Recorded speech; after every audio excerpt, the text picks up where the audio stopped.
What happens when two of Australia's most violent motorcycle gangs decide the same territory isn't big enough for both of them? When the promise of brotherhood collides with the harsh reality of bullets, the Gold Coast's glittering skyline becomes the backdrop for a war that could tear Queensland's criminal underworld apart. If you love dark true crime stories and want to uncover the secrets of Australia's most violent gangs, make sure to like, subscribe, and hit the bell icon so you never miss an update. It was October 12, 2020, in Pimper, Gold Coast. The quiet evening was shattered by the sound of automatic gunfire as 21 bullets tore through Shane Bowden's BMW, transforming what should have been a simple drive into a meticulously planned execution that would ignite one of the most dangerous turf wars in Queensland's recent history. This wasn't just another Bikey killing. This was the opening salvo in a conflict that would see the international Mongols Motorcycle Club clash with the expanding Comanchero empire. These were organizations willing to spill blood to claim dominance, and the war was already beginning to spread across Southeast Queensland. From firebombings in suburban Windaroo to brutal beatings at shopping centers, drive-by shootings in residential areas, and GPS tracking devices secretly attached to cars like digital death sentences, the violence escalated with ruthless efficiency. Weapons grew deadlier, surveillance more sophisticated, and every act of aggression was calculated with precision. The conflict was not simply gang warfare. It was a battle for the control of one of Australia's most lucrative criminal territories. Southeast Queensland, with its thriving ports, tourist economy, and drug markets worth hundreds of millions annually, became a prize neither organization was willing to share. On one side stood the Mongols, an American-born group that had consolidated power in Australia through a 2013 patchover of the notorious Mongols Motorcycle Club, creating one of the strongest Bikey alliances the country had ever seen. On the other side were the Comancheros, Australia's most feared organized crime syndicate, expanding north from Sydney with ambitions of total domination. The streets of Brisbane and the Gold Coast became soaked in blood, execution-style killings punctuated every corner, and invisible boundaries shifted constantly, drawn and redrawn with each act of violence. This is the story of how Brisbane became a battleground, how alliances crumbled, and why the looming war threatened to be unlike anything Australia had ever seen. In Queensland, the Bikey War wasn't coming. It was already underway.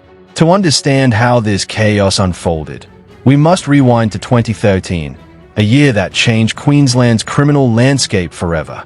The Mongols Motorcycle Club, founded in California and initially built on recruiting Hispanic military veterans, made a strategic move that reshaped Australian organized crime. In October 2013, a patchover was brokered, absorbing nearly 90% of the Mongols members into the Mongols just ahead of anti-gang legislation in Queensland. This patchover was more than a merger, it was a conquest. By absorbing the Mongols, the Mongols instantly became one of the most powerful Bikey organizations in Australia, boasting around 400 members and chapters spread across New South Wales, Queensland, Victoria, South Australia, and Western Australia. However, with great power came greater problems. The Mongols didn't just inherit territory, they inherited long-standing rivalries, unpaid debts, and unresolved disputes that had simmered for decades in Queensland's criminal underworld. Former Mongols members brought these conflicts with them, and new tensions emerged as the American-born Mongols attempted to assert dominance over Australian networks. While designated an outlaw motorcycle gang, OMCG, by the Australian Federal Police, designation didn't translate into absolute control. The Mongols quickly realized that controlling lucrative territories also meant confronting enemies unwilling to accept the new order. The first major test of Mongols' influence came in the form of Shane Bowden, a man whose life and death would come to define the trajectory of Queensland's Bikey Wars. Bowden had originally patched over to the Mongols from the Mongols in 2013, but was expelled for violently attacking a fellow member. He later rejoined a rival gang shortly before his assassination. Bowden's movements were more than personal betrayals. They were political, symbolizing the fractures in Queensland's criminal alliances. Rumors suggest that Bowden was killed over disputes between the clubs, but the impact of his execution would echo far beyond a single act of violence. On the evening of October 12, 2020, Shane Bowden arrived at his driveway in Pimper, likely thinking about the evening ahead, unaware that his life had already been meticulously monitored. For weeks, Mongols members had tracked his movements, fitted GPS devices on his car, and orchestrated an execution with military precision.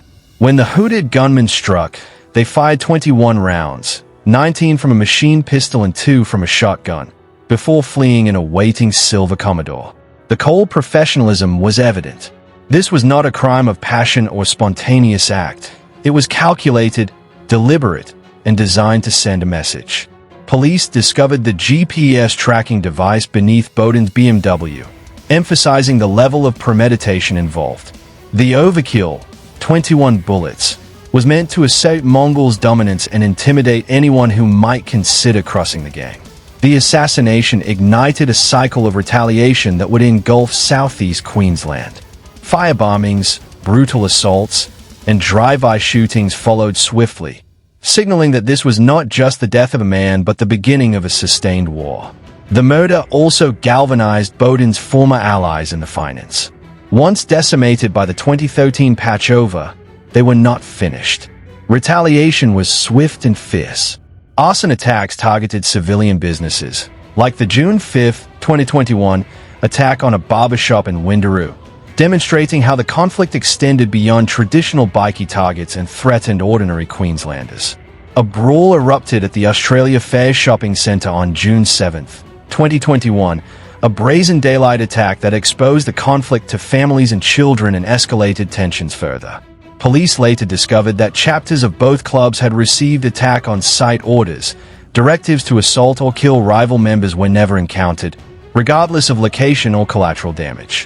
While the Mongols and Finans tore each other apart, the Comancheros quietly watched, calculating the moment to strike. Brisbane and the Gold Coast, rich in drug markets and strategic port locations, were the ultimate prizes. The Comancheros' expansion wasn't haphazard.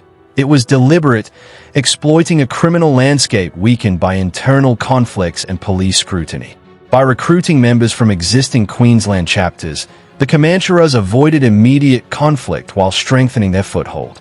Their reputation for violence, forged through events like the 1984 Milpa massacre against the Bandidos, served as a warning to any who might challenge them. At the same time, other gangs were collapsing under internal pressures. The Rebels Motorcycle Club, once Australia's largest bikie gang, experienced mass resignations following disputes between their Western Australian chapters and leadership in Sydney. These fractures created opportunities for the Comancheros to absorb disillusioned members and consolidate power. Defections from the Rebels and Bandidos provided a skilled pool of recruits, enabling the Comancheros to strategically position themselves as a dominant national force while Southeast Queensland simmered with conflict. By 2024, the stage was fully set for one of the most significant Bikey wars in Queensland's history. The Mongols controlled much of the Gold Coast.